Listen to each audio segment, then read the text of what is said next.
अम्मी ये देखें, अभी बताएं आपको कैसी लगी मेरी सारी चीजें। हाँ हाँ, माशाल्लाह सब कुछ बहुत अच्छा है, लेकिन तुम लोगों को चाहिए था एक साथ सारी चीजें खरीद लेते। बार बार जाना मुश्किल होता है। देखा, मैंने कहा था ना तुम्हें। अम्मी मैंने शकीला को कहा था। अम्मी आप भी कमाल करती हैं। शादी की शॉपिंग एक दिन में थोड़ी हो जाती है, कितने कितने चक्कर लगाने पड़ते हैं। और मैंने सोचा पहले आपको ये सारा सामान दिखा दूं, फिर दोबारा जाके हम बाकी का सामान ले आएंगे। क्यों चंदा? अच्छा अच्छा, ये सब चीजें समेटो, मैं तुम्हारे अब्बा को चाय दे आऊं। चलो।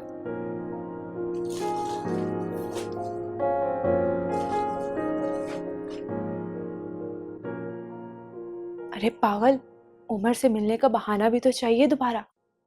अरे हाँ, ये तो मेरे जहन में नहीं रहा। अच्छा तुम ये सामान लेके जाओ, मैं बाकी चीजें लेके आती हूँ।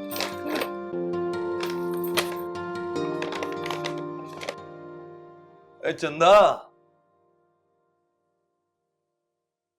क्या बात है, बड़ी खुश दिख रही है। लेकिन अफसोस ये है कि तेरी ये सारी खुशियां ज्यादा दिन चलेंगी नहीं। तुम जैसे लोगों की गंदी नजर से बचने के लिए मैं रोज रात में आयतल कुर्सी पढ़ के सोती हूँ। मगर मैं तुम्हें क्यों बता रही हूँ सारी बातें? तुम जैसा नीच और घटिया इंसान जो कुरान पाक की झूठी कसम खा सकता है, वो कुछ भी कर सकता है।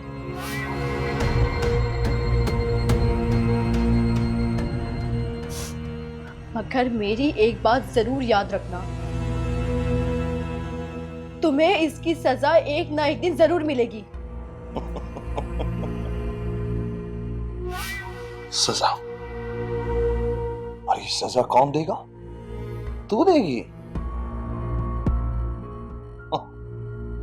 ये जो तू मंगनी मंगनी करके बैठी है, शादी की तैयारियां कर रही है ना, और हवाओं में उड़ रही है, ये सब धरा का धरा रह जाएगा।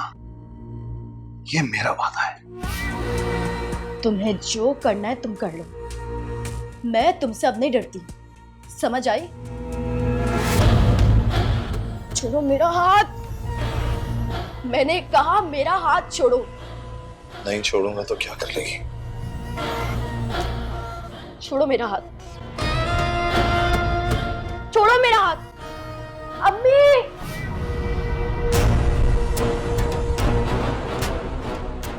आज के बाद मेरा हाथ पकड़ने की या मेरे करीब आने की कोशिश की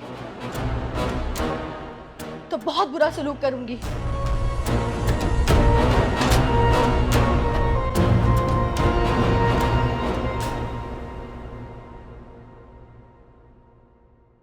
क्या बात है सर, आज आप काफी परेशान हैं। सब ठीक तो है ना? हाँ हाँ, सब ठीक है। सर लगता है अभी तक आपने मुझे माफ नहीं किया। तुम ऐसा क्यों कह रही हो? अगर आपने मुझे माफ कर दिया होता तो आप यूं गैरों जैसा सलूक नहीं करते मेरे साथ। मैं कुछ समझा नहीं। सर अगर आपने मुझे सच में माफ कर दिया है तो आपको मुझ पर भरोसा होना चाहिए, एक दोस्त की तरह। चाहे तो आप मुझसे अपनी हर परेशानी शेयर कर सकते हैं। देखो अनीला, ये ठीक है कि मैंने तुम्हें माफ कर दिया है, लेकिन मैंने तुम्हें अपना दोस्त कभी नहीं बनाया। हमारे दरमियान दोस्ती का रिश्ता हो ही नहीं सकता, क्योंकि उस्ताद और शागिर्द के दरमियान माँ बाप का रिश्ता तो हो सकता है, दोस्ती का नहीं हो सकता। और दोस्ती भी जैसी तुम चाहती हो, इसलिए तुम मेरी फिक्र छोड़ो और खुद अपने ऊपर तवज्जो दो। अपने आप पर ही तो तवज्जो दे रही हूँ सर।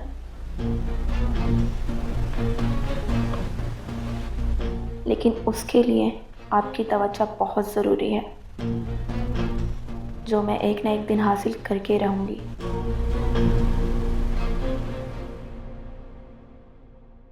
मैं क्या, पूरा मोहल्ला चंदा को जानता है और चंदा भी सबको जानती है। हमारे मोहल्ले का चांद है वो कैसी है कैसी नहीं।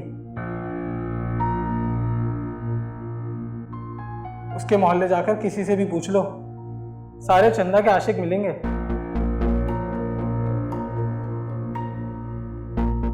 चंदा ऐसी नहीं हो सकती, वो लड़का झूठ बोल रहा होगा।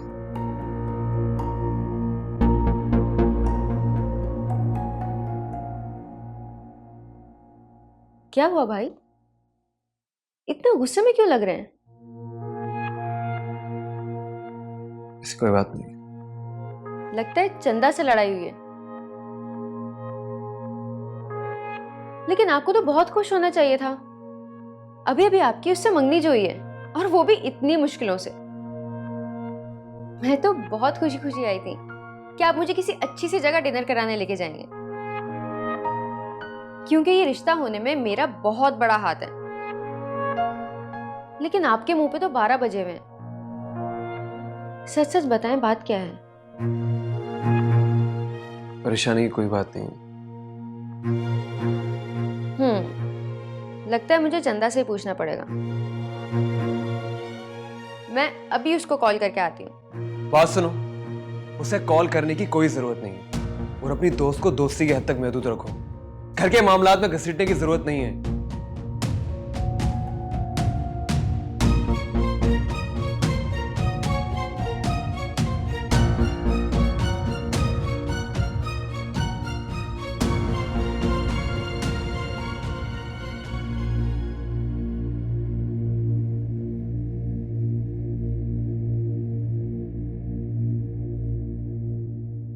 उमर आज इतना खामोश क्यों था? उसके चेहरे पर मेरे लिए आज वो पहले वाली खुशी बिल्कुल नहीं थी जो हमेशा होती है। और आज उसने मुझे कॉल तक नहीं की। ये जो तू मंगनी मंगनी करके बैठी है, शादी की तैयारियां कर रही है ना, और हवाओं में उड़ रही है, ये सब धरा का धरा रह जाएगा। ये मेरा वादा है। कहीं खालिद भाई ने उमर से नहीं, खालिद भाई तो उमर से मिले भी नहीं है, मगर ये घटिया इंसान कुछ भी कर सकता है।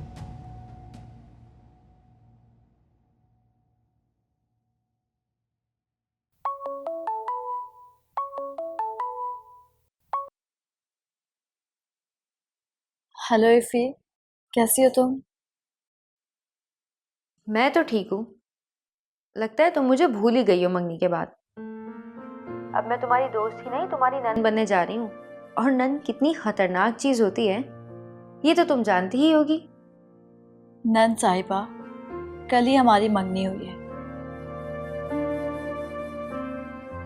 और मैं तुम्हें कैसे भूल सकती हूँ? वैसे सोच रही थी तुम्हें फ़ोन करूँ।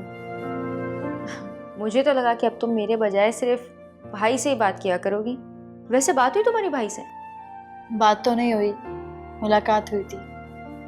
मुलाकात? और वो भी अकेले अकेले? मुझे बताया भी नहीं। कहाँ हुई थी वैसे तुम लोग की मुलाकात? दरअसल मेरी उमर से रात में बात हुई थी और उसने मिलने के लिए मुझे बुलाया था, तो मैं शकीला के साथ चली गई थी। वैसे इफ़ी, एक बात बताओ, उमर इतना परेशान, इतना चुप चुप क्यों लग रहा है मुझे? क्या चुप चुप सा लग रहा था? वैसे वो चुप बैठने वाला तो नहीं है। उसने कुछ कहा क्या तुमसे? नहीं, कहा तो कुछ नहीं मुझे, लेकिन उसने मिलने के लिए बुलाया और कुछ कहा भी नहीं। चंदा, ये भी तो हो सकता है कि तुम्हें कोई गलतफहमी हुई हो, या फिर ऑफिस की कोई परेशानी भी तो हो सकती है ना। अब शादी करने जा रहा है तो जिम्मेदारियां तो बढ़ेंगी ना। वैसे घर पर तो ठीक था। शायद तुम ठीक कह रही हो। अल्लाह हाफ़िज़।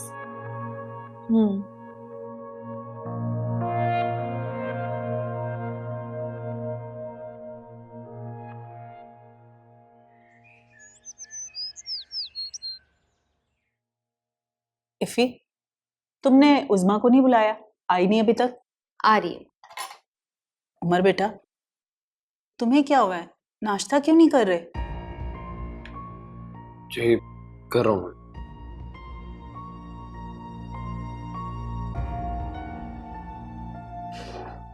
उमर, जी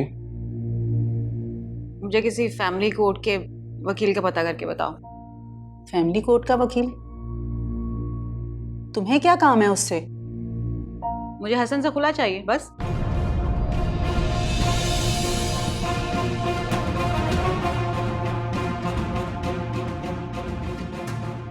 होश में तो हो?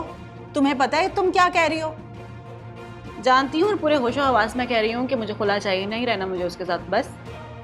हसन भाई से खुला लेना चाहती हैं? आप ऐसा सोच भी कैसे सकती हैं? क्यों नहीं सोच सकती? अगर वो दूसरी औरतों के बारे में सोच सकता है, बाहों में भर के तस्वीरें बनवा सकता है, तो मुझे पूरा हक है कि उससे खुला लूं और अकेली रहूं मैं। आपी, आपको जरूर कोई गलतफहमी हुई है। हसन भाई ऐसे बिल्कुल भी नहीं है। वो मेरा शौहर है और मैं बहुत अच्छे से जानती हूँ वो कैसा है और कैसा नहीं। तुम्हें बीच में बोलने की कोई जरूरत नहीं है। आप किस तरह की बातें कर रही हैं? मैंने कहा ना कि मुझे हसन के साथ नहीं रहना। उस घटिया इंसान के साथ रह के मैं अपनी जिंदगी को मज़ीद जहन्नुम नहीं बना सकती। और वैसे तुम लोगों को वो जो शराफत का देवता नजर आता है ना, वो ऐसा है नहीं। जितना घटिया है ना वो बस मुझे ही पता है। उज़मा, तुम्हें जरूर कोई गलतफहमी हुई है। अंधी नहीं हूं मैं, नजर आता है मुझे। तस्वीरें देखी है मैंने उसकी उस लड़की के साथ, स्टूडेंट है उसकी, बाहों में बाहें डाल के बैठा हुआ था। इस तरह की तस्वीरें कोई भी किसी के साथ बनवा सकता है।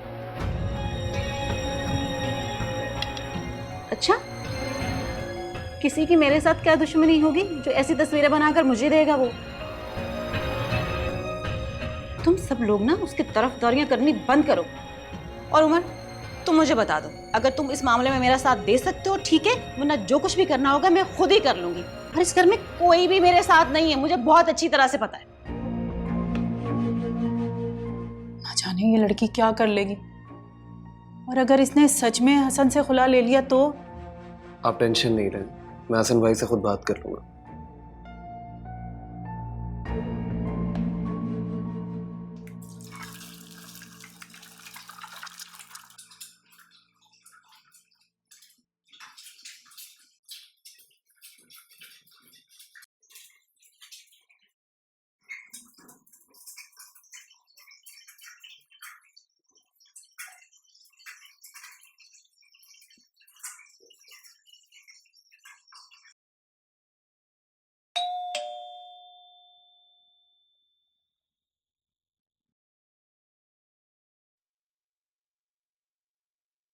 आज सुबह सुबह कैसे आना हुआ? आओ बैठो। भाई, दरअसल मैं आपसे आप ही की और आपकी बात करने आया था। मैं जानता हूँ आप ही का और आपका रिश्ता बहुत मुश्किल वक्त से गुजर रहा है। आप ही का मिजाज और गुस्सा आपके लिए बहुत तकलीफ दे है और आपने बहुत सब्र और तहम्मुल के साथ उनके साथ वक्त गुजारा है। और आप ही ने खुला का तकाजा भी कर दिया। मगर भाई प्लीज ऐसा कोई फैसला मत कीजिएगा। मैं और अम्मी आप ही को समझा रहे हैं। उमर, खुला का तकाजा उस्मा ने किया है, और वो भी फजूल किस्म की गलतफहमियों की वजह से। लेकिन फिर भी आज तक मैंने उसकी हर ज्यादती से दरगुजर किया है। लेकिन अब जो इल्जाम मुझ पर लगा रही है वो कतई तौर पर नाकाबिल बर्दाश्त है। देखो मैं, तुम लोग उसे समझाओ,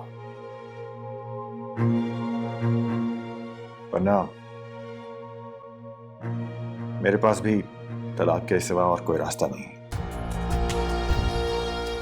मगर भाई, ऐसा कौन है जिसकी आप लोगों से दुश्मनी है, जो आप ही को ये सारी बातें बता रहा है? यही तो मुझे भी समझ नहीं आ रहा, ऐसा कौन हो सकता है? भाई प्लीज प्लीज ऐसा कोई फैसला मत कीजिएगा। ओके,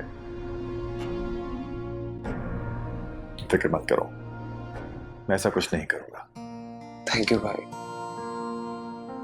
अच्छा, ये बताओ कि चाय पियोगे? मैं किचन में नाश्ता ही बना रहा था। नहीं भाई, मैं नाश्ता करके निकला था। मैंने सोचा आपसे ये जरूरी बात डिस्कस कर लो। चलता हूँ मैं भाई। ठीक है।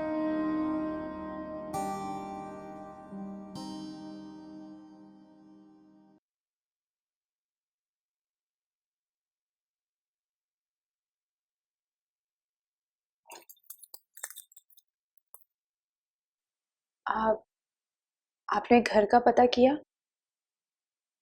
कर लूंगा पता, ऐसी भी क्या जल्दी है। और वैसे भी जिसकी वजह से शिफ्ट हो रहे थे वो तो शादी करके जा रही है ना। बात चंदा की नहीं है, बात अपनी इज्जत और वकार की है। मुझे अब और अब्बा के घर नहीं रहना। अब जितनी जल्दी हो सके आप घर का बंदोबस्त करें। ऐसे कैसे कर लूं बंदोबस्त? पैसे नहीं है मेरे पास। लाखों रुपए तुम्हारे बाप को दिए हुए हैं उधार में, जब वो मिलेंगे तो कर लेंगे बंदोबस्त। और ये जो इज्जत और वकार के मसाइल है ना, ये तो मुझ पर छोड़ दो, समझी? आपको पैसों का मसला है, और उन पैसों का जो आपने अब्बा को दिए हैं। तो ठीक है, मैं अब्बा के पास जाती हूँ और उन्हें कहती हूँ कि हमें पैसों की सख्त जरूरत है, हमें पैसे वापस कर दें, क्योंकि मुझे अब और इस घर में नहीं रहना। एक मिनट, तुम पागल तो नहीं हो गए हो? औरतें टका टका बचाकर अपने मैके को देती हैं, और तुम इस मुसीबत के वक्त में जाके अपने बाप से पैसे मांगोगी, मेरी क्या इज्जत रह जाएगी? मुझे कोई फर्क नहीं पड़ता वो क्या सोचेंगे। मुझे अब अब्बा के घर नहीं रहना। और एक बात मैं साफ साफ बता दूं कि फिलहाल हम इस घर से कहीं नहीं जाएंगे, समझी? इसका मतलब आपकी नीयत में अभी भी खोट है। तुम्हें जो समझना है समझ लो, लेकिन मैं ऐसा होने नहीं दूंगी।